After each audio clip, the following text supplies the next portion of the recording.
اپنے کاج کی وجہ سے قتل کرنا ان کے لیے ایک معمولی بات تھی. وہی لوگ جب اس توحید پر قائم ہوئے, ایک اللہ کو مانے, ایک رسول کو مانے, مدینہ شفٹ ہوئے, تو عبد الرحمن بن عوف کہتے ہیں کہ میں مدینہ گیا تو میں وہاں پر کوئی چیز نہ لے جا سکا, مکے کے اندر سے کوئی چیز نہیں لے جا سکا, خالی ہاتھ میں مدینہ گیا اور وہاں سے سیدھے طور پر اللہ کے رسول صلی اللہ علیہ وسلم پر پہنچا. تو اللہ کے رسول نے بھائی چارہ کیا. کیسے کیا پتا ہے؟ سعد بن الربیع صحابی, ان کو بلایا, عبد الرحمن بن عوف کے ہاتھ میں ہاتھ دیا اور کہا کہ دیکھو آج سے تم دونوں بھائی بھائی ہو. عبد الرحمن بن عوف مہاجر تھے, سعد بن الربیع انصاری تھے.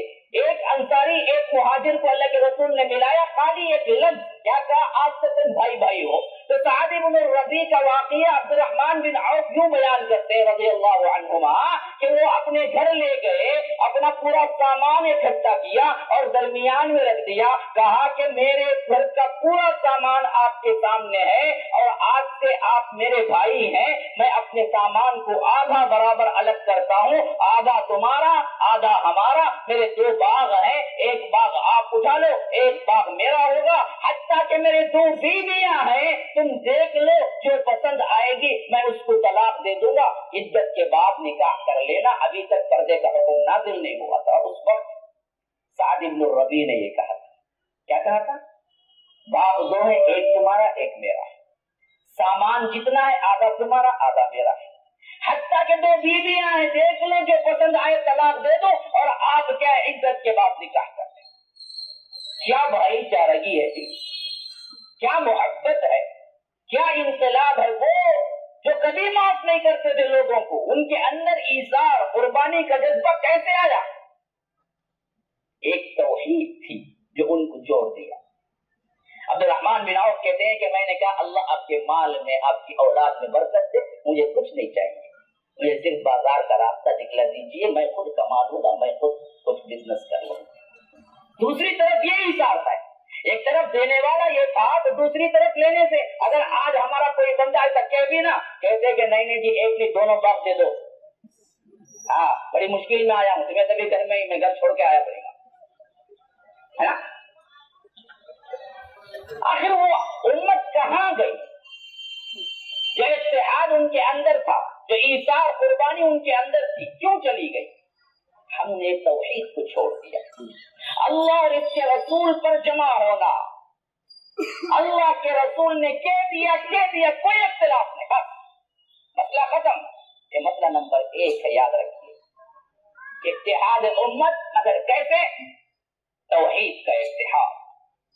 توحید کے بارے میں تو مفصل کیا ہے, شیخ نے بتا دیا, میں زیادہ گفتگو نہیں کروں گا, صرف میں پوائنٹ رکھوں گا آپ کے ساتھ. سب سے پہلا کام توحید پہ جم جاؤ, شرک کو چھوڑ دو, کیونکہ اس سے زیادہ لعنت زدہ کوئی نہیں ہے. اللہ کے رسول صلی اللہ علیہ وسلم نے پوری زندگی توحید کو پھیلانے میں لگائی, اسی کے خاطر پتھر کھائے, اسی کے خاطر خون بہا, اسی کے خاطر کیا دندان مبارک شہید ہوئے. ایک اللہ کو مانو. اگر وہ اللہ کے رسول اس بات کو قبول کر لیتے, ایک اللہ کے ساتھ دوسروں کو بھی مان لو, تو مشرکین مکہ انہیں تاج بنا کے خوبصورت ترین لڑکی دے کے بہت بڑی عمارت میں بٹھا کے سب دولت اکٹھا کرنے کے لیے تیار. سیرت میں یہ واقعہ مذکور ہے کہ انہوں نے کہا کہ آپ کو کیا چاہیے؟ دولت چاہیے, ہم دیتے. آپ کو کیا چاہیے؟ پورے عرب کی خوبصورت ترین لڑکی چاہیے, ہم دیتے.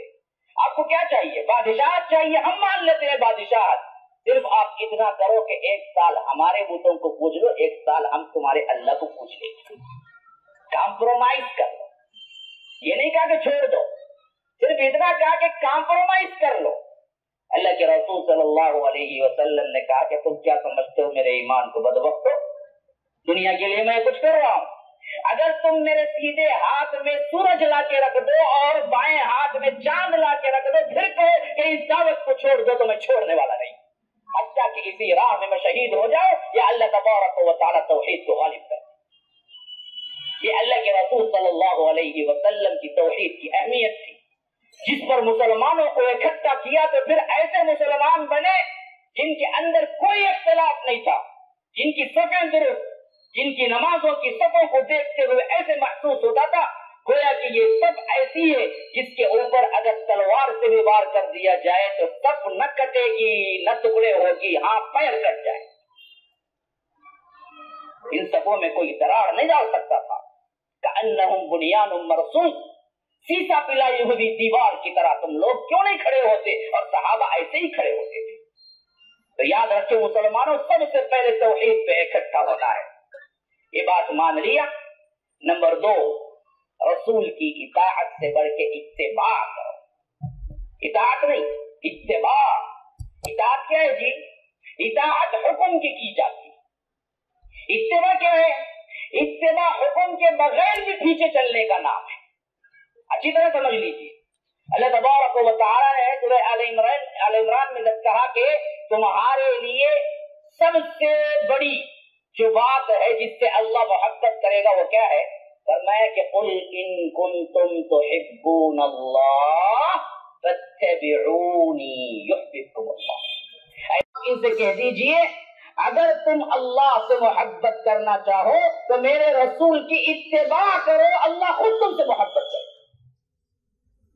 وہاں یہ نہیں کہا کہ فاطیعونی، اطاعت کرو میرے رسول کی، نہیں کہا، وہاں کہا کہ اتباع کرو۔ یہ بھی لفظ آ سکتا تھا، قل ان کنتم تحبون اللہ فاطیعونی یحببکم اللہ۔ اگر تم اللہ سے محبت کرنا چاہتے ہو تو رسول کی اطاعت کرو، اللہ تم سے محبت کرے۔ نہیں، یہ لفظ نہیں لایا، لفظ لایا تو اتباع لایا، فاتبعونی، میری اتباع کرو، یحببکم اللہ، اللہ تبارک و تعالیٰ تمہیں کیا ہے؟ محبت کرے گا۔ یہ فا کا جواب ہے۔ اب اس سے کیا فرق نہ آپ لوگوں کے ذہنوں میں میں بٹھانا چاہتا ہوں، پتہ ہے اطاعت کائی کی ہوتی ہے جی؟ حکم کی ہوتی ہے۔ اتباع کائی کی ہوتی ہے؟ بغیر حکم کے بھی جو دیکھا وہ عمل کرنے کی ہوتی ہے۔ اللہ کے رسول سے جو سنا، جو سنت مل گئی پکڑ لو اس کو مضبوطی سے، پھر اس کے سامنے کوئی چیز تمہارے لیے کوئی قیمت نہ رکھے۔ یہی تھے صحابہ۔ جیسے آپ کسی فلم اسٹار کے دیوانے بنتے ہیں نا، کوئی ہیرو کے کیا ہے دیوانے بنتے ہیں، کیا کرتا کرتے انہیں پھٹی بنین پہنا کرتے، انہیں بھی پٹھی بنین پہنتا کرتے، پھٹا جینس پہنا کرتے، انہیں پھٹا جینس پہنتا کرتے۔ اس کا فلیور کیا ہے آئس کریم میں، وہ کہتے وینیلا کہتے، اسے بھی وینیلا بہت پسند کرتے۔ انہیں بولا آپ کب تبھی میں پھٹی بنین پہنتا تو بھی پہن نہیں بولا، دیکھے کرے، انہیں کبھی نہیں بولتا۔ حتیٰ کہ بعض دیوانے اتنے بڑے دیوانے ہوتے ہیں کہ چلنا اس کی طرح، بیٹھنا اس کی طرح، بھاگنا اس کی طرح۔ کیا دیکھو جی میری ہائٹ کیا ہے امیتابھ بچن کے، لا حول ولا قوة، امیتابھ بچن کی ہائٹ نہیں تو تجھے کیا ہے؟ بہت بڑا خوش قسمت کیا تو؟ انہیں بولا کبھی پیار کرو، بول کے آ کے نہیں۔ محبت، اتباع اس معنی میں کہ جو دیکھا جو ہے وہ کرتے جاؤ، کرتے جاؤ، کرتے جاؤ، یہی مسئلہ۔ یہی تھا اللہ کے رسول صلی اللہ علیہ وسلم کے ساتھ معاملہ، اللہ کے رسول کے صحابہ کا۔ اللہ کے رسول صلی اللہ علیہ وسلم ایک مرتبہ نماز میں تھے تو جبرائیل نے اطلاع دی کہ آپ کے جوتی میں گندگی لگی ہوئی۔ اللہ کے رسول نے نماز ہی میں کیا ہے ایسے یوں نکال دی۔ پچھلے صف میں صحابہ کھڑے ہوئے تھے، انہوں نے دیکھا چپل نکال دی۔ تیسرے صف میں کھڑے ہوئے انہوں نے دیکھا چپل نکال دی، چوتھے میں کھڑے ہوئے دیکھا چپل نکال دی، پانچویں میں سب صحابہ چپل نکال دی۔ یہ اس وقت کی بات ہے جب فرش کیا ہے، ابھی کیا نہیں تھا، سیمنٹ کا اور فرش کیا نہیں تھا، ٹائلز اور ماربل کا نہیں تھا۔ مولوی صاحب یہ بولے بول تو کل مسجد میں چپڑا پہننے چل جاؤ نا، تو بعد میں پھر بڑا مسئلہ ہو جاتا ہے۔ سمجھ میں آتا ہے، چپل پہن کے نماز پڑھنے کے مسائل کچھ اور ہیں، اس وقت جب ہے تب جائز، تو وہ موقع ہم کو پیش آئے تو پھر کبھی جائز، عام حالات میں نہیں۔ تو اللہ کے رسول صلی اللہ علیہ وسلم نے نماز ختم کرنے کے بعد پوچھا کیا بات ہے، تم سب نے چپل نکال دیا؟ کہا کہ اللہ کے رسول آپ کو نکالتے دیکھا۔ کہا کہ مجھے تو جبرائیل نے بتایا تھا کیونکہ میرے اس میں گندگی لگی ہوئی، اس وجہ سے میں نے نکالا۔ کہا کہ اللہ کے رسول ہمیں اس سے کیا سروکار ہے، آپ نے کیا میں نے کیا، بس یہ نام ہے اتباع کا۔ اللہ کے رسول صلی اللہ علیہ وسلم صلح حدیبیہ کے بعد خط لکھے تو صحابہ نے کہا اللہ کے رسول بادشاہ کے پاس جب خط جاتا ہے تو سیل کی ضرورت پڑتی ہے، سیل کے بغیر بادشاہ خط نہیں لیتے۔ تو اللہ کے رسول صلی اللہ علیہ وسلم سیل بندوائی، یعنی مہر بندوائی، انگوٹھی۔ اور اس میں لکھا محمد الرسول اللہ، یعنی اللہ سب سے اوپر تھا، درمیان میں رسول تھا، سب سے نیچے محمد تھا، اس طرح تھا محمد الرسول اللہ۔ ایسے اگر پڑھیں گے اوپر سے تو اللہ رسول محمد، نیچے سے پڑھیں گے تو محمد الرسول اللہ۔ اور اس کو اللہ کے رسول صلی اللہ علیہ وسلم ایک مرتبہ جمعہ میں آئے تو اس کو پہنے ہوئے بیٹھے ہوئے تھے، تو اگلی جمعہ میں آئے تو سب صحابہ کے ہاتھوں میں انگوٹھی تھی۔ اللہ کے رسول نے پوچھا یہ کیا ہے بھائی؟ کہا کہ اللہ کے رسول آپ نے پہنی، ہم نے پہنی۔ کہا کہ مجھے بتایا گیا تھا کہ مہر کے بغیر کوئی خط قبول نہیں کرتے، تو میں بادل ناخواستہ بنوایا، ورنہ میری کوئی خواہش نہیں، میں ابھی تمہارے سامنے نکال کے رکھ دیتا ہوں۔ تب صحیح جا کے صحابہ نے کہا جو دیکھے وہ کرے۔ عبداللہ ابن شقیر ایک صحابی ہے، تابعی، کہتے ہیں کہ میں نے دیکھا انہیں اپنی زندگی میں کبھی یہ بٹن جو اوپر کا تھا وہ نہیں لگایا، ہمیشہ سینہ کھلا رکھے کیا ہے اپنی پوری زندگی گزاری اور وفات پائی۔ صحابی بیان کرتے ہیں کہ میں نے ایک مرتبہ ان سے پوچھا یہ اوپر کی بٹن آپ کیوں نہیں لگاتے، کبھی آپ اس کو بند نہیں کرتے، سینہ کھلا رکھتے؟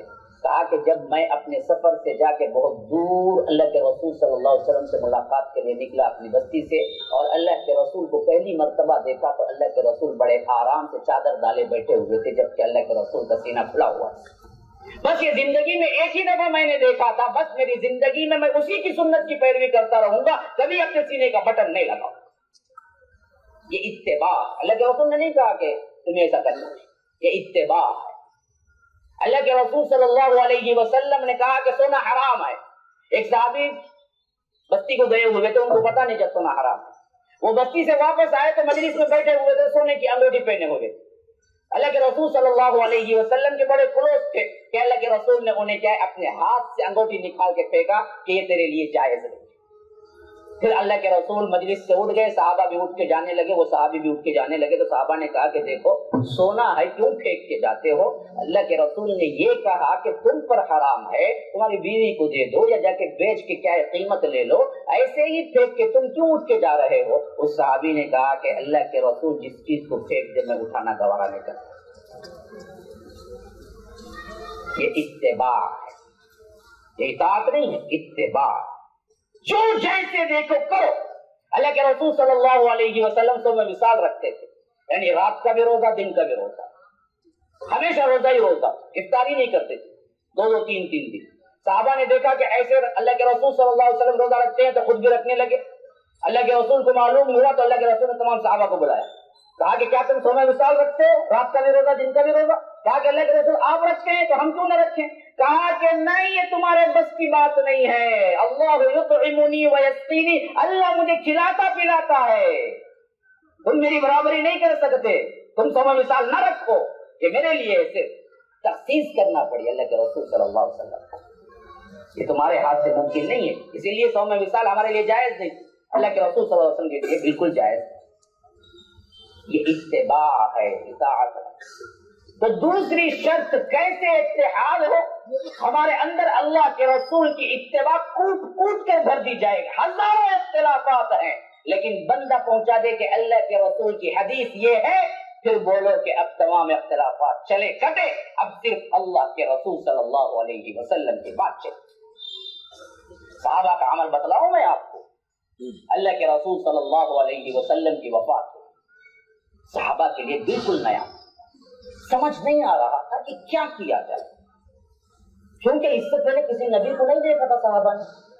اب وفات ہو گئی ہے، ویسے یقین کریں کیسے ماننے نبی کی وفات ہو گئی، دنیا کو چھوڑ کے چلے گئے اللہ کی ملاقات۔ تو اللہ کے رسول صلی اللہ علیہ وسلم کی وفات کے وقت عجیب معاملہ تھا کہ ابو بکر صدیق ہے نا، وہ تقریباً 3 دن سے اللہ کے رسول کے ساتھ رہ کے کیا تیمارداری میں لگے ہوئے تھے، لیکن جس صبح اللہ کے رسول کا انتقال ہوا تھا اس فجر میں اللہ کے رسول نے اپنا پردہ حجرے کا اٹھا کے صحابہ کو دیکھا تھا، تو صحابہ نے سمجھ لیا کہ اب اللہ کے رسول کی طبیعت دھیرے دھیرے بہتر ہو رہی ہے۔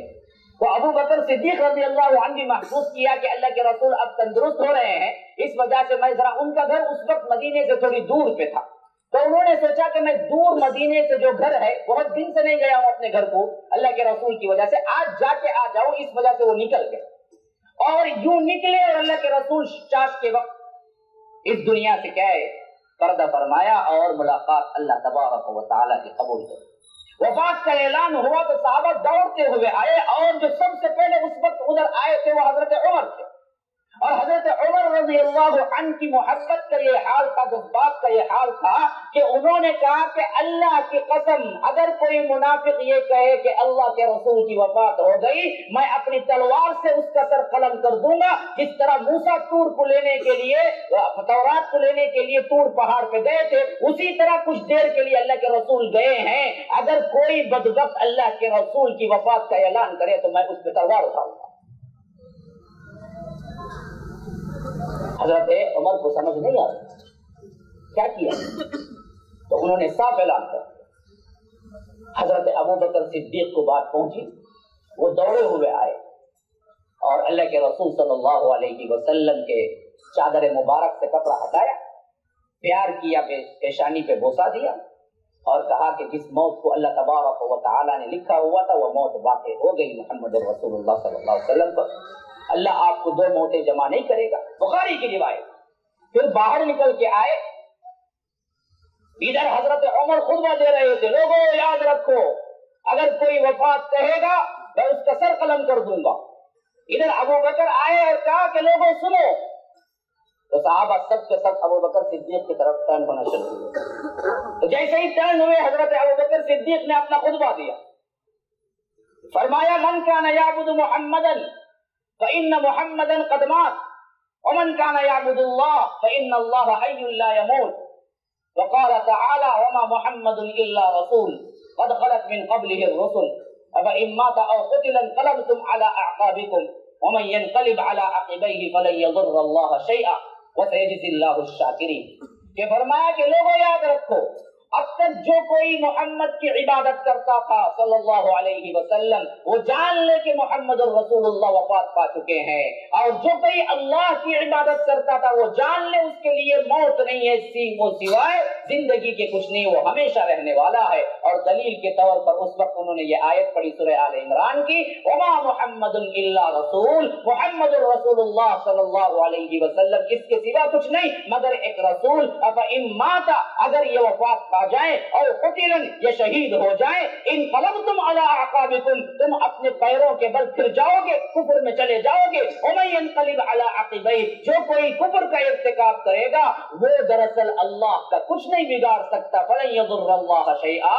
تو حضرت عمر کہتے ہیں کہ اس وقت جب آیت سے انہوں نے مجھے دلیل دی کہ رسول کی وفات ہو چکی ہے تو مجھے ادراک ہوا کہ میں نے اس دلیل کو تو بھول ہی گیا تھا.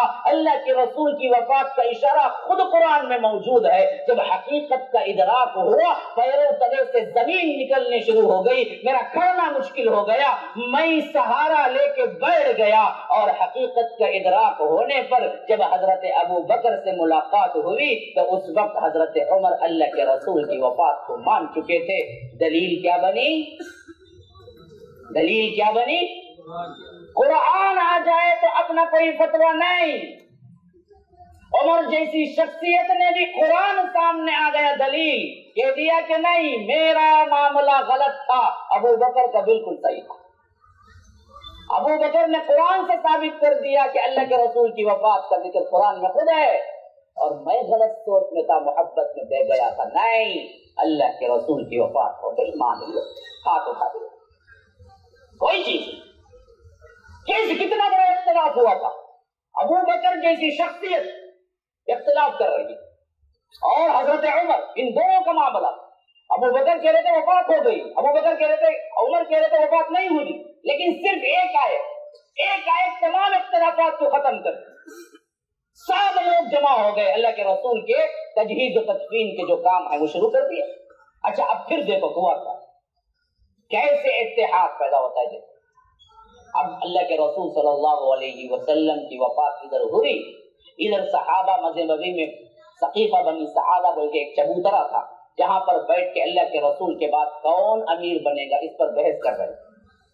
انصاری کہتے تھے کہ ہمارے زیادہ قربانیاں ہم میں سے کوئی بنے گا, مہاجرین کہتے تھے کہ ہماری زیادہ قربانیاں ہیں ہم میں سے بنے گا, کوئی کہتا تھا کہ نہیں اللہ کے رسول اصل میں کیا ہے مہاجروں میں سے ہے تو مہاجر ہی بنے گا. حتیٰ کہ بات بڑھتی بڑھتی یہاں تک پہنچی کہ دونوں کے درمیان تلواریں نکالنے اور دونوں کے درمیان جھگڑے کا معاملہ ہو گیا کہ انصاریوں نے کہا کہ ہمارے میں سے ایک امیر ہوگا اور مہاجرین نے کہا کہ ہمارے میں سے ایک امیر ہوگا، حتیٰ کہ ابو بکر اور حضرت طلحہ بن عبید اللہ حضرت عمر اس وقت مسجد نبوی کے اندر داخل ہوئے۔ انہوں نے کہا کہ لوگوں تمہاری باتیں تمہاری قربانیاں حق ہے، لیکن یاد رکھو میرے پاس ایک حدیث ہے۔ حدیث یہ ہے کہ الائمۃ من قریش، قریش میں سے ہی ائمہ ہوں گے، امام ہوں گے۔ اس حیثیت سے قریشیوں میں کون تم بہتر سمجھتے ہو چن لو۔ تو لوگ اس طرف ابھی ملتفت بھی نہیں ہوئے۔ حضرت ابو بکر صدیق نے کہا کہ عمر ہاتھ پھیلاؤ، میں تمہارے اوپر کیا ہے بیعت کرتا ہوں۔ تو حضرت عمر نے کہا میں اللہ کی پناہ چاہتا ہوں ایسی محفل میں مجھے امیر بنایا جائے جس میں ابو بکر جیسی شخصیتیں ہوں۔ ہرگز نہیں، میں آپ پہ بیعت کرتا ہوں، اور حضرت ابو بکر پہ بیعت ہو گئی، سب کا اتحاد ہو گیا۔ ایک حدیث کتنا بڑا اختلاف تھا جی، تلواریں میان سے نکل رہی تھی، اتنا بڑا اختلاف تھا، صرف ایک حدیث ابو بکر صدیق رضی اللہ عنہ نے پیش کی اور پورا معاملہ ختم۔ پھر اس کے بعد آئیے اللہ کے رسول صلی اللہ علیہ وسلم کا جسم مبارک، جسد مبارک حجرے میں رکھا ہوا۔ اب سوال اٹھا کہ اللہ کے رسول نے تو کچھ نہیں کہا تھا اس سلسلے میں کہ کہاں دفن کیا جائے۔ کوئی صحابی کہہ رہے تھے کہ نہیں، سب انبیاء کا مقام کیا ہے بیت المقدس سے، وہاں دفن کیا جائے۔ بعض صحابہ کہہ رہے تھے نہیں اصل وطن مکہ ہے، وہاں دفن کیا جائے۔ بعض صحابہ کہہ رہے تھے کہ نہیں یہاں دفن کیا جائے۔ بعض صحابہ کہہ رہے تھے کہ نہیں مدینے کے عام قبرستان۔ ہزاروں باتیں تھی، سمجھ نہیں آ رہا تھا، اختلاف تھا ہر وقت، اور اس معاملے میں کوئی چیز بھی واضح نہیں تھی۔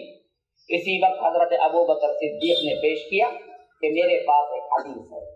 حدیث یہ ہے کہ اللہ کے رسول نے فرمایا نبی کی قبر وہیں بنتی ہے جہاں اس کی وفات ہوتی ہے۔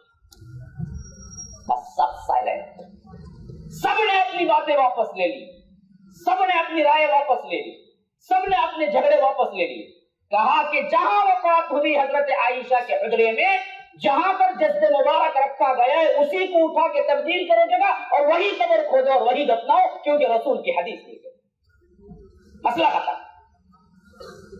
حضرت ابو بکر صدیق نے ایک حدیث پیش کی، بس تمام صحابہ کا اتفاق ہو گئے، اور اللہ کے رسول صلی اللہ علیہ وسلم کو حضرت عائشہ کے حجرے میں دفن کیا گیا۔ آپ کو آج ہی معلوم ہے مسجد نبوی کے اندر اللہ کے رسول صلی اللہ علیہ وسلم کی قبر ہے، تو مسجد کے اندر قبر نہیں آئی، حجرہ تھا۔ جب مسجد توسیع کی گئی تو قبر اندر آ گئی۔ کیوں؟ مسجد نبوی سے لگا ہوا اما عائشہ کا حجرہ تھا رضی اللہ عنہ، اور وہاں دفن کرنا ضروری تھا۔ نبی کا حکم یہی تھا کہ نبی کی وفات کہاں ہوتی وہی دفن کیا جائے، تو اس بات سے وہاں سے ہٹا بھی نہیں سکتے تھے۔ آج بعض لوگ کہتے کہ تمہیں مسجدہ میں خبرہ نہیں ہونا، بولتے نا جی مسجد نبوی میں خبر ہے نا، نہیں مسجد نبوی میں خبر نہیں تھی۔ مسجد نبوی جب توسیع ہوئی تو خبر اندر آ گئی۔ اللہ کے رسول صلی اللہ علیہ وسلم کے زمانے میں وہ مسجد سے باہر تھی، حجرے عائشہ میں۔ آپ کو ہسٹری سے واقف ہونا چاہیے، چاہے کسی بھی مکتب کے عالم سے پوچھ لو، میری اپنی بات نہیں ہے، جاوید کی کوئی بات نہیں ہے، میں نے بالدلائل پورے احادیث آپ کو سنائے، پورے مستند ترین روایتوں سے حوالے دیے اور قرآن کی آیتوں کے حوالے دیے۔ اس میں معاملہ کوئی کسی مسلک کا بھی الگ ڈفرنٹ نہیں ہے۔ اللہ کے رسول کی وفات اور تدفین اما عائشہ کے حجرے میں ہوئی، وہ مسجد سے الگ تھا۔ جب وسیع کو کی گئی مسجد تو وہ حجرے کے اندر آ گیا، حجرہ مسجد کے اندر آ گیا، ورنہ تو مسجد کے اندر نہیں تھا۔ تو غرض کی میں بیان کر رہا تھا کہ اتحاد امت اللہ کی توحید کو پکڑو، نمبر 1۔ نمبر 2، رسول کی اتباع، حدیث آ جائے اپنے اختلافات ختم کرو، کہہ دو کہ اللہ کے رسول کی بات آ گئی، اب میں کوئی چیز انتظار میں نہیں، فلاں کا یہ قول ہے، فلاں کا یہ قول ہے، ایسا بھی ہے نا مولوی صاحب، ویسا بھی نہیں، حدیث رسول سامنے ہے، اس پہ اتفاق۔ یہی نمونہ ہمیں اصحاب رسول اللہ صلی اللہ علیہ وسلم سے ملتا ہے۔ کوئی جھگڑا، کوئی معاملہ، اتحاد اس وقت ممکن ہے مسلمان، اسی وقت ممکن ہے۔ اچھا، نمبر 3 بہت اہم پوائنٹ بیان کریں۔ بعض مرتبہ قرآن میں بھی اشارہ نہیں ہوتا، حدیث میں بھی کوئی اشارہ نہیں ہوتا. اس وقت اہل علم یا مفتی یا وہ امام جن کے اندر اجتہاد کا ملکہ ہے ان کی ایک رائے بنتی کہ یہ چیز ایسی ہے، دوسرے علماء کی دوسری رائے بنتی کہ یہ چیز ایسی نہیں ہے، تو یہاں سے اختلاف نمودار. لیکن یہ اختلاف بھی وجہ ہے نزاع نہیں بننا چاہیے. یہ اختلاف صحابہ میں بھی رہا، لیکن اس اختلاف کی وجہ سے غصہ، حسد، ایک دوسرے کی نفرت، کفر کے فتوے، یہ جو ہمارے امت میں پیدا ہوئے یہ ہمیں برباد کر کے رکھے. یاد رکھ لیجیے، یہ ہمیں برباد کر کے رکھے. صحابہ میں بھی اختلاف، لیکن حدیثوں کی بنیاد پہ اختلاف کرتے تھے اور اتحاد امت کو پارا پارا ہونے نہیں دیا. اختلاف اپنی جگہ، جب ملتے تھے تو سلام کرتے تھے، ایک دوسرے کو جنتی سمجھتے تھے، کفر کے فتوے نہیں لگائے. بڑے افسوس کے ساتھ کہنا پڑتا ہے کہ جتنے مسلمانوں کو کفر کے فتوے لگا کے مسلمانوں کو کفر کافر کیا گیا، اتنے کافروں نے کافر نہیں کیا. ہماری فتوی بازیوں نے کیا یہ نوبت پیدا کر دی کہ ذرا سا چھوٹا اختلاف ہو جائے میں اس کو سلام نہیں کرتا، میں اس سے ملتا نہیں. حالانکہ اللہ کے رسول صلی اللہ علیہ وسلم نے عبداللہ ابن ابی کو تک نماز پڑھانے کے لیے راضی ہو گئے. اس سے بھی گرا ہوا کوئی منافق ہوگا ہمارے اندر؟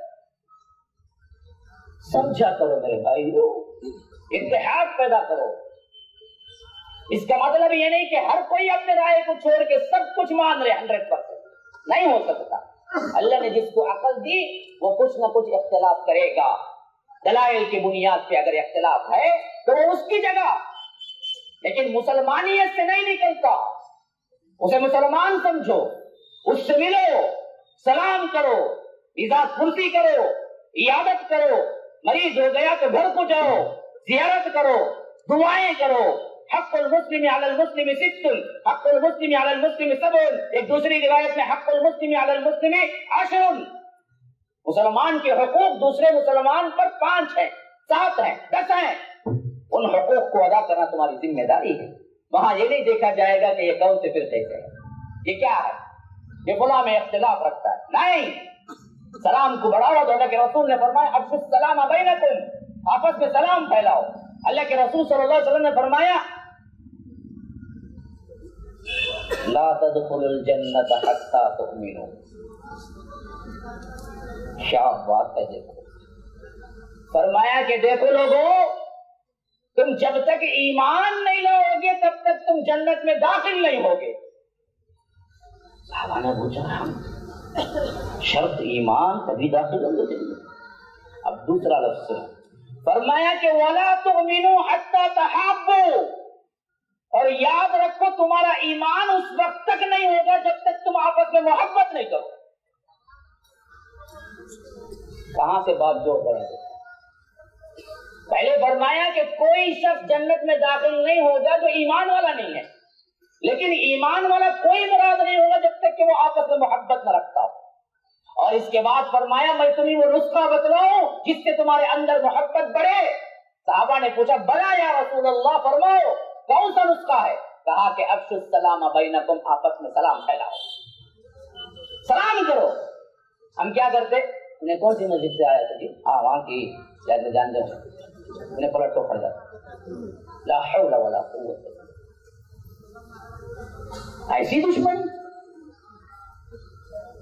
بھائی اللہ کے رسول نے امت کے اتحاد کے لیے بڑے بڑے اختلافات کو معمولی طور سے ختم کر، معمولی طور جس کو ہم کبھی بخشتے تھے، ایسے بڑے بڑے کاموں کو اللہ کے رسول نے صرف امت میں اختلاف ہو جائے گا اس وجہ سے اللہ کے رسول نے چھوڑ. آپ کو پتا ہے میں صرف چند واقعات، جو میرے پاس ویسے بھی وقت نہیں ہے، میں بہت اور بھی کور کرنا چاہتا ہوں، اللہ تعالیٰ وقت میں برکت دے.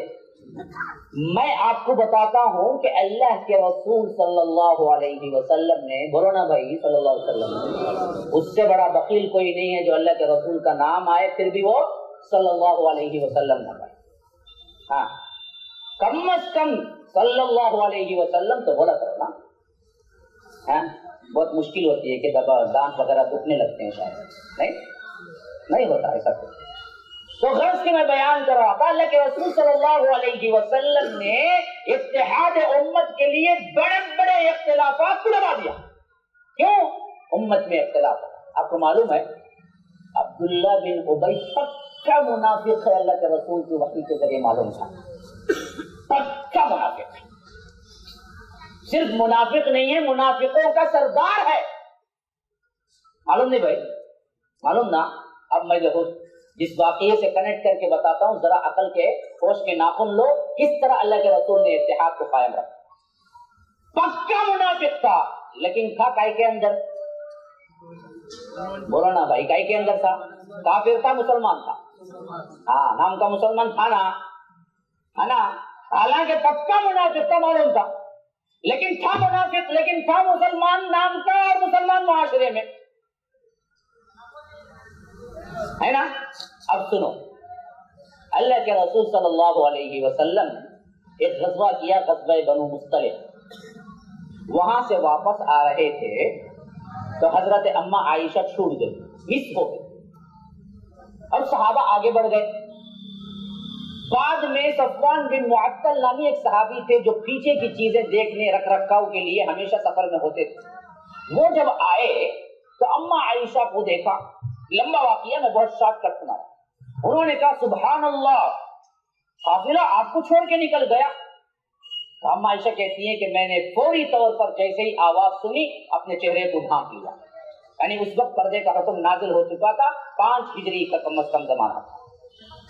تو اس کے بعد حضرت صفوان بن معطل اپنا اونٹ لائے بٹھائے، حضرت عائشہ سوار ہوئی، وہ اپنے اونٹ کی نکیل پکڑے ہوئے چلتے رہے یہاں تک کہ جس مقام پہ اللہ کے رسول صلی اللہ علیہ وسلم نے صبح پہنچا تھا، اس مقام پہ یہ دوپہر کے وقت اندر داخل ہوئے کہ عائشہ رضی اللہ عنہا سوار تھی اور صفوان بن معطل اونٹ کو لے آ رہے تھے.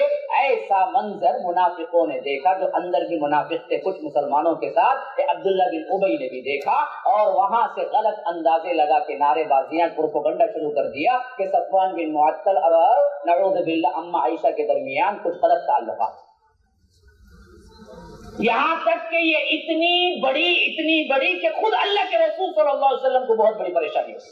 سیرت کی تمام کتابوں میں یہ واقعہ ہے، کسی بھی فرقے کی کتاب سیرت کی اٹھا لو، یہ واقعہ موجود ہے، متفق علیہ واقعہ. کسی بھی علماء کے فرقے نے کبھی انکار نہیں کیا اس کا. اب اللہ کے رسول مدینہ پہنچے تو یہ آوازیں یہ کسر ہونے لگی کہ اما عائشہ کیا ہے، اب صفوان بن معطل کے ساتھ اکیلی ایک رات رہ کے آئی تھی، پتہ نہیں کیا ہوا. آج سے اللہ تبارک و تعالیٰ خود قرآن میں سورہ نور میں 10 آیتیں اللہ کے رسول صلی اللہ علیہ وسلم پہ اتاری حضرت اما عائشہ کے مداح اور حیا پر. ان الذین جاءوا بالافک عصبۃ منکم لولا إذ سمعتموه ظن المؤمنين والمؤمنات بأنفسهم خيرا وقالوا هذا إفك مبين لولا جاءوا عليه بأربعة شهداء فإذا لم يأتوا بالشهداء فأولئك عند الله هم الفاسقون. اللہ تبارک و تعالی نے پورے احکامات بیان کیے بعد میں کہ ایک صالحہ مومنہ عورت پر اگر کوئی الزام رکھے گا تو 4 عینی گواہ کو لانا پڑے گا. اگر 4 عینی گواہ کو نہیں لایا تو پھر اس کو 80 کوڑے مارے جائیں. والذین یرمون المحصنات ثم لم یأتوا بأربعة شهداء فاجلدوهم 80 جلدہ ولا تقبلوا لهم شہادة ابدا. اور قیامت تک اس کی گواہی قبول نہیں کی جائے. یہ اصول اس وقت بنا جب اما عائشہ پر تہمت لگی. تہمت کیا تھی؟ صفوان بن معطل کے ساتھ کوئی معاملہ تھا، اور اللہ کے رسول اس بارے میں اتنے پریشان ہوئے 1 مہینے تک وحی نہیں آئی. اللہ کے رسول پریشان پوچھتے پھرتے تھے کیا کوئی غلطی عائشہ میں تم نے دیکھی؟ کہتے اللہ کے رسول ہم نے تو کبھی سوائے اچھائی کے کچھ نہیں دیکھا. صفوان بن معطل کے بارے میں کچھ دیکھا؟ کہ وہ اللہ کے رسول بڑے نیک صحابی، ہم سوچ بھی نہیں سکتے ایسی بری حرکت وہ کرے. یہاں تک کہ اللہ کے رسول نے اما عائشہ کی لونڈی سے پوچھا تم نے کبھی کوئی بری بات اما عائشہ میں دیکھی؟ وہ لونڈی نے جواب دیا اللہ کے رسول چھوٹی بچی ہیں، کم عمر ہیں، میں نے سب سے بڑی غلطی ان کی کیا دیکھی کہ کبھی کبھی روٹی کے لیے آٹا گوندتی ہیں اور آپ کے آنے کے انتظار میں آپ کو گرم گرم روٹی پکا کے دیں گے، اس انتظار میں بیٹھتی ہے نا، آنکھ لگ جاتی ہے، سو جاتی ہے اور بکری آ کے کھا جاتی ہے. یہی سب سے بڑی غلطی تھی جو دیکھی میں نے. اما عائشہ کی سب سے بڑی غلطی کیا تھی؟ بس یہی چیز جو دیکھا میں نے، ورنہ تو کوئی نہیں دیکھا. اور اس سب کا سرغنہ کون تھا؟ عبداللہ ابن ابی. جو لوگوں کو بہکا رہا تھا کہ اللہ کے رسول صلی اللہ علیہ وسلم کی زوجہ محترمہ پر زنا کا الزام، نعوذ باللہ ثم نعوذ باللہ، حتیٰ کہ اتنے پریشان ہوئے اللہ کے رسول صلی اللہ علیہ وسلم، روایتوں میں آتا ہے کہ ایک مرتبہ جمعہ کی محفل میں اللہ کے رسول نے کہا کہ اس شخص سے مجھے کون بچائے گا جو میرے گھر تک پہنچ گیا ہے؟ عبداللہ بن ابی کی طرف اشارہ کر کے کہا اس شخص سے مجھے کون بچائے گا جو مجھے ٹارچر کرتا، مجھے کیا اذیتیں دیتا، بدبخت میرے گھر تک پہنچ گیا ہے، میرے بیوی پہ بھی الزام ہوتا ہے۔ ایسی شخصیت کے لیے جب اللہ کے رسول صلی اللہ علیہ وسلم کے صحابہ نے کہا کہ اللہ کے رسول جب آپ کو معلوم یہی سرغنا ہے اور یہ منافق ہے تو آپ بھی حکم دیں الگ سے کہ ہم اس کا سر قلم کر دیں گے، اڑا دیں۔ اللہ کے رسول صلی اللہ علیہ وسلم نے کہا کہ نہیں صحابیوں نہیں، لوگ کہیں گے کہ محمد اپنے ساتھیوں کو قتل کر دے گا۔ سبحان اللہ صلی اللہ علیہ وسلم، سبحان اللہ، کیا اصول دیا دیکھو، اتنا بڑا بدبخت لیکن مسلمانوں کے نام کے ساتھ رہ رہا تھا تو اللہ کے رسول نے صحابہ کو قتل کرنے سے روکا تو کیا کہا، دور کا جو مسلمان ہے یا پرایا جو ہے، جو ابھی مجھے نہیں پہچانا ہے، جو میرے اخلاق کو نہیں جانا ہے، اس تک یہ خبر پہنچی کہ عبداللہ بن ابی کو خود اللہ کے رسول نے مار دیا تو لوگ کہیں گے کہ محمد صلی اللہ علیہ وسلم اپنے ہی دوستوں کو قتل کر دیتے، تو اختلاف پڑ جائے، لوگ غلط سمجھیں گے، کیونکہ سامنے جو صحابہ تھے، جو مخلص تھے، جو آگے تھے، جو اللہ کے رسول کو جان چکے تھے، ان کو تو معلوم ہوگا کہ عبداللہ بن ابی نے یہ سیاہ کاریاں کی جس کی وجہ سے قتل کیا گیا، لیکن دور کے لوگ، غیر لوگ، بات جب پہنچے گی مکہ، جب بات پہنچے گی حجاز، جب بات پہنچے گی روم، تو وہاں کا کوئی بندہ ہو سکتا ہے اس کے دل میں خیال آئے ارے یہ تو بہت سخت آدمی ہے، معلوم ہوتا ہے کہ چھوٹی چھوٹی غلطیوں پر اپنے ساتھیوں کو قتل کر دیتے ہیں، یہ تو اسلام سے رک جاتا ہے اور اختلاف پڑ جاتا۔ اتنی بڑی سیاہ کاری، اتنا بڑا الزام ہونے کے باوجود بھی اللہ کے رسول نے کیا نہیں کیا، عبداللہ بن ابی کو قتل نہیں کیا، وہ برابر نماز میں آتا تھا، برابر علیہ الصلوۃ ہوتی تھی، اللہ کے رسول نے اسے چھوڑے رکھا حتیٰ کہ وہ 9 ہجری میں مرا تو ان کے بیٹے جو خالص مخلص صحابی تھے، عبداللہ ان کا نام بھی تھا، وہ آئے اللہ کے رسول سے کہا کہ اللہ کے رسول میرا باپ ہے، کچھ بھی ہو میرا باپ ہے، میں چاہتا ہوں کہ اسے بھی جنت لے جاؤ، اگر آپ رحم کریں تو آپ کا کرتا کفن کے لیے دے دیں تاکہ میں آپ کا کرتا پہنا کے اسے کفن دوں تاکہ کچھ نہ کچھ رحم ہو جائے، تو اللہ کے رسول نے اپنا کرتا اتار کے دے دیا۔ کہاں گیا یہ رحم، کہاں گئی اتحاد، کہاں گئی ہمدردی؟ عبداللہ بن ابی کو اپنا کرتا دیا جس رسول نے، اس رسول کے ماننے والوں نے چھوٹی چھوٹی باتوں پر ایک دوسرے کو فتوے اور ایک دوسرے کو کافر بنانے لگے۔ جس رسول نے ایسا قربانی کے کیا ہے سب سے اعلیٰ نمونے پیش کیے تھے، اس رسول کی امت نے کیا ہے چھوٹی چھوٹی باتوں پر زبانیں کھینچ لینے کے دعوے کرتے، شرم نہیں آتی۔ اللہ کے رسول کی محبت نہیں ہے، یہ حدیثیں نہیں ہیں، یہ واقعات نہیں ہے، صرف حدیثیں کیا ہیں، ہاتھ باندھنے کی ہیں، رفع الیدین کرنے کی ہیں۔ نئے نئے مسلمانوں، ایک اہل الحدیث مجمع سے خطاب کرتے ہوئے میں اپنے آپ کو ایک ادنا اہل حدیث کہتے ہوئے اس بات سے شرمسار اور اس بات سے فخر اور اس بات سے میں خوش ہوں، اس بات سے میں متفق ہوں، یاد رکھیے جن احادیث کی اہمیت ہمارے لحاظ سے رفع الیدین اور سینے پہ ہاتھ باندھنے کی ہے، اس سے بھی زیادہ ویسے ہی اہمیت والے ایثار قربانی کے یہ احادیث ہیں، ان کو ہم نے چھوڑ دیا، ان کو ہم نے چھوڑ دیا تو امت میں نا اتفاقی آئی، امت میں اختلاف آئے، امت کے اندر جھگڑے پیدا ہوئے، امت کے اندر کیا ہے وہاں اختلافات پیدا ہوئے۔ وجہ کیا تھی؟ ہم نے اس نمونے کو چھوڑ دیا جو نمونہ خود اللہ کے رسول صلی اللہ علیہ وسلم نے دیا۔ عبداللہ بن ابی کو اپنا کفن کے لیے کرتا دیا اور نماز کا وقت آیا تو خود آگے بڑھے نماز پڑھانے کے لیے۔ حضرت عمر نے کہا کہ اللہ کے رسول آپ رسول ہیں، آپ اس کی نماز جنازہ پڑھائیں گے؟ کہا کہ عمر ہٹ جاؤ، اللہ نے مجھے ابھی نہیں روکا ہے۔ ہٹایا اور پڑھایا نماز، نماز پڑھانے کے بعد اللہ تبارک و تعالی نے آیت اتاری وَلَا تُصَلِّ عَلَىٰ أَحَدٍ مِّنْهُمْ مَاتَ أَبَدًا وَلَا تَقُمْ عَلَىٰ قَبْرِهِ۔ اللہ کے رسول ایسے منافقوں کی نہ آپ نماز پڑھائیے نہ ان کے پاس کھڑے ہوئے۔ پھر بھی اللہ کے رسول نے کہا میں اس کے لیے استغفار کروں۔ تو پھر آیت اتری استغفر لهم او لا تستغفر لهم ان تستغفر لهم 70 مرة فلن يغفر الله لهم۔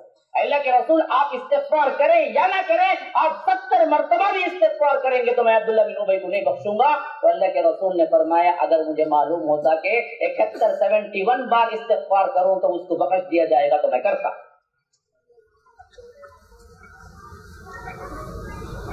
سمجھو اتحاد کو قائم رکھنے میں اللہ کے رسول نے کیا رول ادا کیا۔ فتوی بازی نہ کرو، کافر نہ کہو، کیونکہ اللہ کے رسول نے فرمایا اگر کوئی بندہ کسی کو کافر کہتا ہے یا کافر ہو تو فرمایا کہ فقط باء بیا احدہما، ان دونوں میں سے کسی ایک پہ ضرور لوٹتا ہے۔ کہنے والا واقعتاً کافر ہے تو اس کو لوٹتا ہے، کہنے والا کافر نہیں ہے تو فرض کہ تم کافر بن جاتے ہو۔ کسی کلمہ گو کو کافر کا فتویٰ نہ لگاؤ۔ ہاں یہ اور بات ہے کہ کرنے والے کو ہم کہہ سکتے ہیں کہ اس نے یہ کام شرک کیا، اس نے یہ لفظ کفر کیا۔ شخصی طور پر علل اعلان کیا ہے کفر کے فتوے لگانے کا کوئی حق نہیں ہے۔ آپ کو شاید عجیب لگے باتیں، لیکن میں کوئی بات بغیر دلائل کے نہیں دے رہا، حدیث کا حوالہ دے رہا ہوں تو قرآن کی آیت آپ کے سامنے پڑھ کے سنا۔ اب آئیے اس سے بڑی بات بتاتا ہوں۔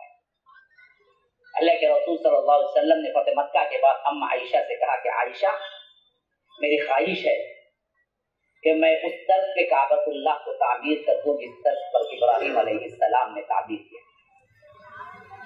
کیوں؟ ان بنیادوں پر کعبۃ اللہ نہیں ہے جن بنیادوں پر ابراہیم نے تعمیر کیا تھا۔ کتنی بڑی بات ہے، کعبۃ اللہ ان بنیادوں پر نہیں ہے جن بنیادوں پر ابراہیم علیہ السلام نے تعمیر کیا تھا۔ پیسہ کم ہونے کی وجہ سے 35 سال جب کیا ہے کعبۃ اللہ تعمیر ہوا تھا تو کچھ چھوٹا کر دیا گیا۔ آپ جائیں گے کعبۃ اللہ میں طواف کریں گے تو ایک لکیر دیکھیں گے، ایک گرادی دیکھیں گے، ایک دیوار دیکھیں گے جس کے اندر نماز پڑھنے کا ثواب کعبۃ اللہ میں پڑھنے کے ثواب کے برابر ہے، جسے حکیم کہتے ہیں۔ اصل میں وہ بھی کعبۃ اللہ کی جگہ تھی، لیکن پیسہ کم پڑ گیا تھا اس وقت، تو انہوں نے کیا کیا، اس جگہ کو چھوڑ دیا اور اس سے پہلے کعبۃ اللہ کو بند دیا اور نشانی کے طور پر لکیر لگا دی، حالانکہ وہ کعبۃ اللہ کی جگہ ہے۔ ابراہیم علیہ السلام نے جو کعبہ بنا تھا اس وقت یہ حکیم اندر شامل تھا، اور اللہ کے رسول نے فرمایا کہ میری خواہش ہے کہ میں بھی اسی طرز سے بنوں کعبہ کو۔ اور ان لوگوں نے امتیاز قائم کرنے کے لیے دروازہ بہت اونچا کر دیا۔ آپ کو معلوم ہے آپ کا سر نہیں، آپ کا ہاتھ دروازے پہ لگتا ہے، کعبۃ اللہ آپ جائیں گے اتنا اونچا ہے دروازہ۔ تو اللہ کے رسول نے کہا کہ میری خواہش ہے کہ میں دروازے کو نیچے کر دوں اور 2 دروازے رکھ دوں، دیکھنے والے جب آئے تو ایک دروازے سے داخل ہو اور دوسرے دروازے چلے جائیں۔ مجھے میری خواہش یہ ہے کہ میں ایسی تعمیر کعبۃ اللہ کی کروں، لیکن عائشہ ڈر لگتا ہے اختلاف ہو جائے، لوگ نئے نئے ابھی مسلمان ہوئے ہیں، لوگ یہ سوچنے لگے تو یہ نبی تو ایسا ہے کہ ہمارے کعبے کو بھی لا کے دوسرا کعبہ بنا دیا، اس وجہ سے میں نے اس کو چھوڑ دیا۔ امت میں اختلاف کا سبب ہونا ہے کوئی بات تو اللہ کے رسول صلی اللہ علیہ وسلم نے اس کو کیسے اوائڈ کی دیکھی۔ کعبۃ اللہ کی بنیاد کو سمجھتے ہوئے بھی کہتے ہوئے بھی یہ وہ بنیاد نہیں ہے، اللہ کے رسول نے چھوڑ دیا، کہا کہ نہیں امت میں اختلاف ہو۔ ایسا ہی معاملہ آگے چل کے صحابہ میں ہوا ہے۔ مسلمانوں ائمہ سب متفق تھے، آج ائمہ کے ماننے والے لڑتے ہیں لیکن ائمہ میں کوئی اختلاف نہیں۔ آپ کو معلوم ہے نا امام ابو حنیفہ رحمہ اللہ 80 ہجری میں پیدا ہوئے، انہی کے زمانے میں امام مالک کی بھی پیدائش ہوئی جب ان کی زندگی تھی۔ بہت سے لوگوں کو نہیں معلوم ہے تاریخ، میں بتاتا ہوں۔ امام ابو حنیفہ رحمہ اللہ 80 ہجری سے 150 ہجری تک رہے، 70 سال، اور انہی کی زندگی میں امام مالک 93 میں پیدا ہوئے۔ ان کا درس مدینے میں ہوتا تھا، ان کا درس کوفے میں ہوتا تھا، پھر جس دن امام ابو حنیفہ کی وفات ہوئی اسی دن امام شافعی پیدا ہوئے، یعنی اسی سال 150 ہجری، اور 204 تک ان کی کیا ہے زندگی ہے۔ اور امام شافعی استاد ہیں امام احمد بن حنبل کے، اور امام شافعی کے استاد ہیں امام مالک،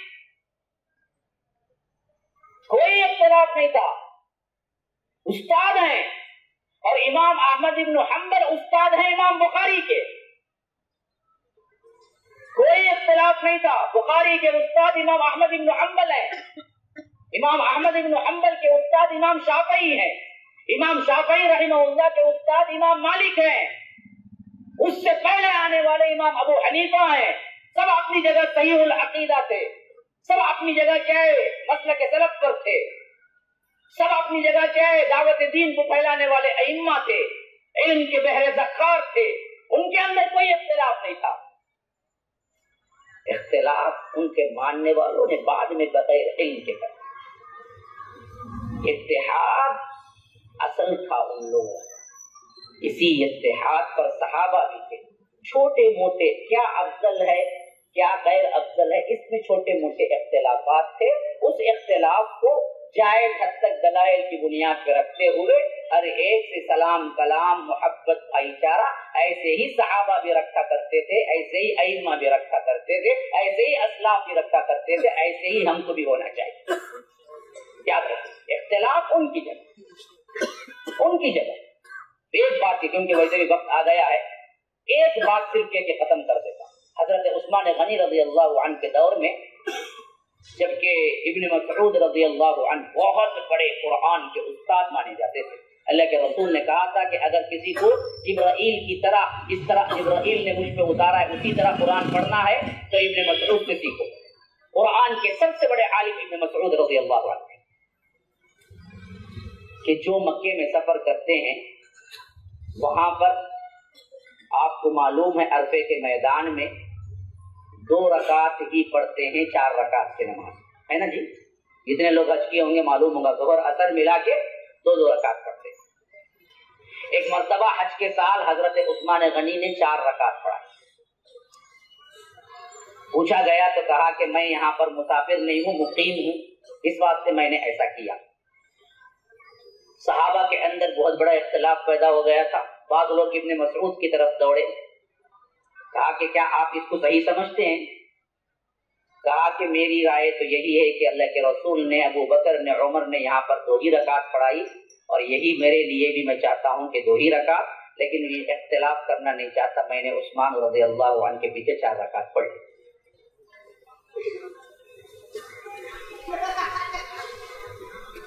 کون؟ ان کو اللہ کے رسول نے خود کہا کہ قرآن کے سب سے بڑے عالم یہ ہے۔ اختلاف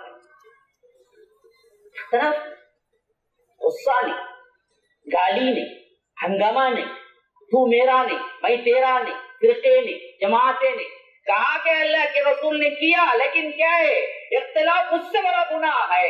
ایسا 4 رکعت ادا کر لینے کا ثبوت تو ملتا ہے، میں نے کر لی، ایک دو نہیں کئی واقعات ہیں، لیکن کوئی غصہ نہیں، کوئی اختلاف نہیں، کوئی معاملہ نہیں۔ کہتے تھے کہ وہ اپنی دلائل کی روشنی میں انہوں نے کہہ دیا، لیکن میری رائے یہ ہے، لیکن کوئی غصہ نہیں، کوئی اختلاف نہیں، کوئی جماعت نہیں، کوئی فرقہ نہیں، میں تیرا تو میرا کا مسئلہ ہی نہیں، سب مل کے مسلمان اتحاد تھا۔ یہ سب اللہ کے رسول خود سکھا گئے تھے، معلوم ہے۔ ایک واقعہ صرف ہنٹ دے کے ختم کرتا ہوں بات، تاکہ بات ادھوری نہ رہ جائے کہ بعض باتیں کیا ہے اس میں بڑے وہ ہیں کہ اگر آپ الگ سے نکال لیے جائیں میرے تقریر میں سے تو الگ الگ فتوے لگ جائیں گے میرے اوپر بھی۔ ہاں تو اس واسطے ذرا کھل کے بیان کر دیتا ہوں تاکہ بات اچھی طرح سمجھ آ جائے۔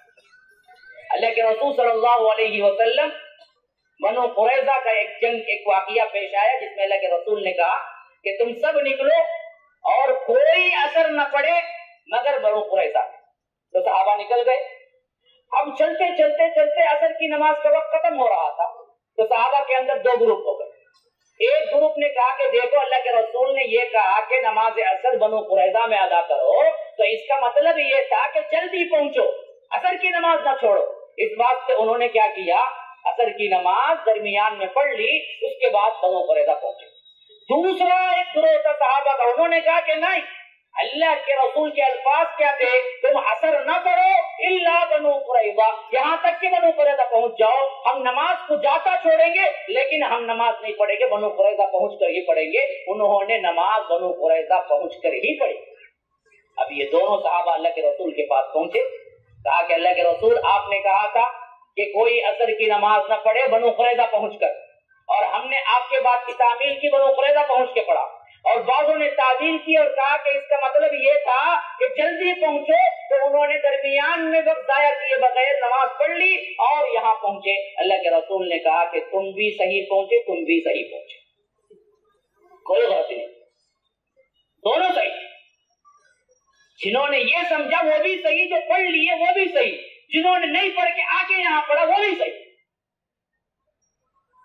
تو اختلافات کی بنیاد کبھی کبھی الفاظ اور قراءتوں اور لغت کے اعتبار سے ہو ہی جاتا ہے۔ ائمہ کے اندر ایسا ہی اختلاف ہے، اس کا مطلب یہ نہیں کہ تو جہنمی میں جنتی، تو میرا میں تیرا، تیری نماز میں تیری مسجد میں میری نماز نہیں ہوگی، میری مسجد میں تیری نماز نہیں ہوگی، تیرا امام الگ میرا امام الگ۔ یہ خود ائمہ نے نہیں سکھایا مسلمانوں، اسلاف نے نہیں سکھایا۔ ایک رہو، اتحاد توحید پر قائم رکھو، اللہ کے رسول کی اتباع پر اپنے آپ کو لاؤ، حدیث کی مخالفت نہ کرو، کسی امام کے لیے کبھی کوئی حدیث کی مخالفت نہ کرو۔ یہی خود امام کا اپنا قول بھی تھا، اذا صح الحدیث فهو مذہب امام ابو حنیفہ رحمہ اللہ کہا کرتے میرا صحیح مذہب کیا ہے؟ صحیح حدیث ہے، جو صحیح حدیث آ جائے لے لو۔ امام مالک کہا کرتے تھے کہ اس صاحب قبر کے علاوہ کسی بھی بات، کسی بھی انسان کے بات کو رد کیا جا سکتا ہے، قبول کیا جا سکتا ہے، کسی کی بات کو رد نہیں کیا جا سکتا، آنکھ بند کر کے قبول کرنا ہی ہے، تو یہ صرف محمد رسول اللہ صلی اللہ علیہ وسلم کا مقام ہے، کسی اور کا نہیں۔ امام ابن حنبل کہا کرتے تھے کہ یاد رکھو مسلمانوں، اللہ کے رسول صلی اللہ علیہ وسلم نے جو دیا ہے وہیں سے لے لو، اسی کی اتباع کرو، کیونکہ امام مالک نے بھی لیا تو وہیں سے لیا، امام شافعی نے لیا تو بھی وہیں سے لیا، امام ابو حنیفہ رحمہ اللہ لیے تو بھی وہیں سے لیا، کیونکہ یہ آخری میں آنے والے امام ہیں۔ پھر یہاں سے محدثین کا زمانہ شروع ہو گئے، امام بخاری کے استاد امام احمد ابن حنبل، امام مسلم کے استاد امام بخاری۔ آپ کو پتا نہیں، پڑھ کے دیکھیے، سب اتحاد کا سب ہے، کوئی کفر کے پتہ نہیں لگایا ایک دوسرے پہ۔ کہ ہماری بدعقلی جہالت ہے کہ ہم نے ان کے ناموں پر کیا کیا، فرقہ بندیاں کر۔ اسی لیے اقبال نے کہا تھا کہ فرقہ بندی ہے کہیں اور کہیں ذاتیں ہیں، کیا زمانے میں پنپنے کی یہی باتیں؟ تو اللہ تبارک و تعالی ہمیں نیک توفیق دے، اللہ تبارک و تعالی ہمارے اندر اتحاد پیدا کرے، اتفاق پیدا کرے، توحید پر ہم سب کو جوڑ دے، اور کلمہ توحید لا الہ الا اللہ کا کلمہ ہمارے آخری سانسوں تک جاری رکھے، جب تک زندہ رکھے، ایمان پر اسلام پر زندہ رکھے، جب بلا لے تو کلمہ توحید لا الہ الا اللہ کے ساتھ بلا لے۔ اللہ تبارک و تعالی ہم سب کو جیسے یہاں اکٹھا فرمایا ہے جنت الفردوس میں اکٹھا فرمائے۔ هذا وبالله التوفيق، صلى الله وسلم على نبينا محمد. أسأل الله لي ولكم ولسائر المسلمين من كل ذنب فاستغفروه إنه هو الغفور الرحيم.